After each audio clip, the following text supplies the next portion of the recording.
Welcome back to another trade recap. Today is January 7th. Took a break-even trade today. I'll be going over my thought process and my daily bias, why I took this trade. And yeah, let's get into it. So starting at the 15 minute, we had a lot of LR here to the upside. So I was really bullish today. We had this, got these buy side over here, this one, and this one. So even more reason to be bullish. Now,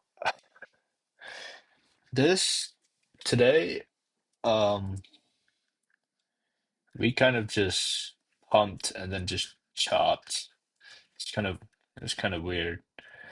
But this was my trade. Executions on this side.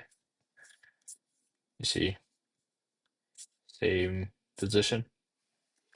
But yeah, so your trade was we pumped on market open. We had 10 a.m. news, so I waited for that. We pumped, took out these two draws first. 10 a.m. news dropped, and we came down. Came down into a 15-minute gap. This one right here.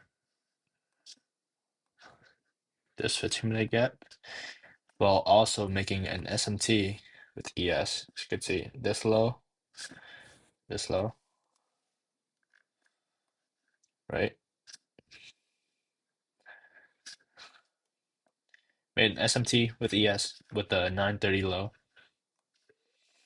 So I stopped really caring about what SMT is that much. It just shows that NQ is stronger for higher prices. So with that, from the SMT, we had a 2-minute inversion. There was also a 3-minute that I faded. I faded the 3-minute inverse to take the 2-minute because the 2-minute. The real reasoning was just because of the displacement and the gap size. Looking at the 2-minute just looks a lot cleaner than the 3-minute. So I took it, stopped below this low, targeting this buy side. Now, and then we just like came down. I know PB Blake took this and then put his stop right here and got stopped. Um, I usually don't like these type of stop losses, so I just put it here. Came down a little bit, came up, took my break even. Now here, this candle was China announcing something about Nvidia and halting like their manufacturing or whatever. I didn't really read it. I just knew it was China news. We dumped, stopped me at break even, and then like ran right after, which is really tragic. Like, see the draw was just hit after my trade. Now, one thing I low-key didn't like about this trade though was because on the 5-minute when I took the trade, it was kind of choppy, like just overlapping candles like this, which is not what you want to see. You want to trade price action that's like this type of price action, not this.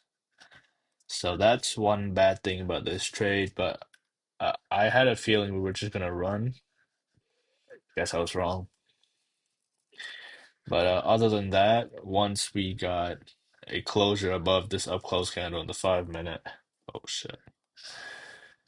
Yeah, a closure over this up close candle in the 5-minute. I was pretty sure this was gonna play out, but yeah, it's unfortunate that China had to drop the news when I was in the trade. Uh, Tragic. I know there was this setup on market open that looked pretty good. Um, Now this setup was actually really clean towards the buy side. I know Dodgy took this or something. Someone took this. I forgot his name. Pretty sure it was Dodgy though. But he took this even though the gap didn't inverse, and I usually I wait for the gap to get inverse, but people If you have a lot of conviction in your draw on liquidity, and we're just like really clearly bullish, you can take this entry.